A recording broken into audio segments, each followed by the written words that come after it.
Assalamualaikum warahmatullahi wabarakatuh. Perkenalkan, nama saya Tanya Octavian dari kelas 2A Kebidanan. Di sini saya akan melakukan praktikum saya sendiri, yaitu tentang tanda bahaya dan masalah pada Natus bayi berlarian oleh dosen pengampu saya sendiri, yaitu Ibu Vidya Amin, SSTM Kelas. Baiklah, langsung saja saya akan menjelaskan apa itu muntah. Muntah merupakan terjadinya pengeluaran kembali sebagian atau seluruh isi lambung yang terjadi ketika makanan agak lama masuk ke dalam lambung. Cara mengatasi bayi yang muntah, yaitu yang pertama, letakkan bayi di atas batu seperti ini. Letakkan tangannya di leher kita dan tangan kita lagi di bawah. Terus tepuk perlahan bayi sehingga dia bersendawa. Tapi jangan terlalu keras, karena ada juga bayi yang sebagian yang bersendawa dan ada juga yang tidak. Yang terpenting itu adalah posisinya. Jika posisinya lurus seperti ini, ASI yang ditenggorokan akan masuk ke dalam lambung dengan sempurna. Yang kedua yaitu gumung. Gumung merupakan pengeluaran kembali sebagian kecil isi lambung yang telah dicerna. Biasanya terjadi ketika bayi yang menelan udara pada saat menyusui. Bagian bayi akan berhenti gumung pada usia 6 bulan atau 1 tahun. Untuk mengurangi gumung, posisikan bagian kepala bayi lebih tinggi daripada posisi lambung, yaitu seperti ini. Ini akan membantu penyerapan ASI yang baik dan tidak akan terjadi gumung lagi. Yang ketiga yaitu oral thrust. Oral thrust terjadi akibat infeksi jamur candidiasis pada membran mukosa mulut bayi yang ditandai dengan munculnya bercak-bercak putih. Pelaksanaannya yaitu untuk mengetahui obat oral thrust. Oral thrust itu obatnya kandistatin. Obat ini diteteskan dalam 2 kali sehari pada saat bayi sedang tidur, sehingga sangat efektif pada saat tidur karena obat akan lebih lama dan mengendap pada mulut bayi. Yang keempat yaitu diaperus. Diaperus atau ruang popok, kondisi kulit bokong bayi yang tertutupi oleh popok mengalami ruam yang diakibatkan oleh terlalu lamanya bersentuhan dengan urin atau tinja.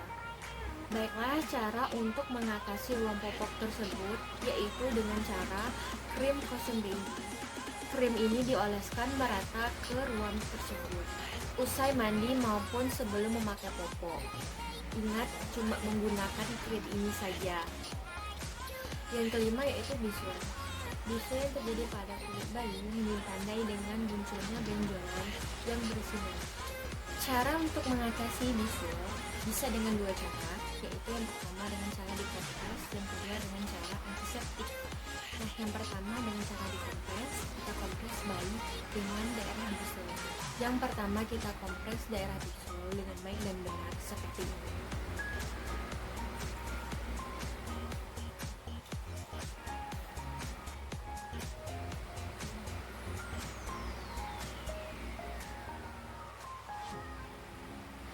Kemudian yang kedua, kita menggunakan antiseptik.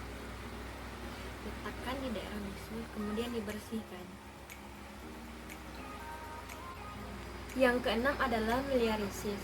Miliarisis merupakan kelainan kulit yang ditandai dengan kemerahan, disertai dengan gelembung kecil yang timbul dan berair akibat keringat berlebihan, disertai dengan sumbatan saluran kelenjar telinga. Yang ketujuh yaitu seborrhea. Seborrhea merupakan peradangan kulit bagian atas yang menyebabkan timbulnya sisik pada kulit kepala, wajah, dan kadang pada tubuh lainnya. Ini terjadi pada bayi karena terkaitnya dengan hormon ibunya yaitu hormon androgen yang masih tersisa di dalam tubuhnya. Cara mengatasi seborrhea yaitu yang pertama, tidak terlalu lama memandikan bayi. Pastikan suhu air pada saat memandi tidak terlalu panas dan hanya hangat-hangat itu. Dan yang ketiga, setelah mandi oleskan pelembab. Nah, untuk rutinnya itu selalu menggunakan air hangat untuk membersihkan kepalanya. Yang terakhir yaitu obstipasi. Obstipasi yaitu penumbukan feses yang terjadi akibat adanya penyakit atau adanya obstruksi pada saluran cerna, atau biasanya didefinisikan sebagai tidak adanya pengeluaran tinja selama 3 hari atau lebih.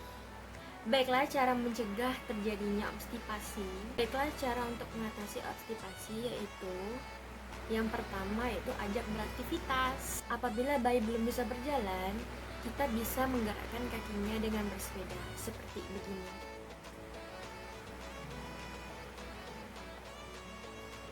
Nah, yang kedua, tambahkan jus ke ASI peras apabila bayi sudah berusia 6 bulan. Yang ketiga, pastikan bayi menerima asupan air yang cukup. Yang keempat, mandikan bayi dengan air hangat dan juga bisa memijat-mijat perutnya seperti ini dengan perlahan-perlahan agar untuk memperlancar BAB-nya sendiri.